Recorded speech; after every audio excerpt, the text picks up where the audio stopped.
Il giorno dopo la manifestazione di Milano si allarga il fronte dei sindaci pronti alle dimissioni per protesta. Il patto di stabilità strangola i nostri comuni, a rischio i servizi ai cittadini.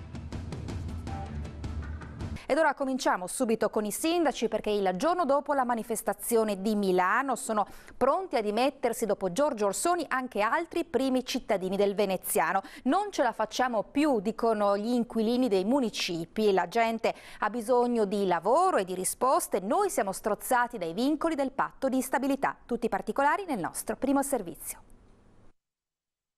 Sono pronti a togliersi la fascia e rassegnare le dimissioni molti sindaci del veneziano dopo il grande corteo dei primi cittadini di Milano. Un segnale va dato al più presto. È chiaro il sindaco di Sant'Ostino di Livenza, Luigino Moro, che ogni martedì, giorno di ricevimento, ha la coda di gente che gli chiede un lavoro. Con i soldi che ho modestamente nel nostro comune, che è un comune medio-piccolo, ci sono 3 milioni di euro in cassa, e i progetti che dovrei attivare, come dire, potrei far lavorare molti di quelli che il martedì mattino o gli altri giorni vengono a chiedere lavoro e vengono a chiedere aiuto. Quindi credo che la definizione patto di stupidità sia azzeccata. Investirà solo bricioli in opere pubbliche il prossimo anno il sindaco di Noventa di Piave, che punta il dito contro la norma che impone alle amministrazioni pubbliche il pagamento in 30, massimo 60 giorni. Credo che rallenterà ulteriormente e quindi le imprese non ne avranno un beneficio, oppure sulla carta sarà un beneficio apparente, ma nella realtà significherà ancora dover aspettare ancora di più rispetto al poter cantierare qualcosa con la pubblica amministrazione. Leggi che vanno cambiate prima di essere fuori tempo massimo. Qui non è questione di bandiere, né di tessere, né di schieramenti, non c'è più tempo per queste cose, bisogna lavorare per le necessità, punto e basta.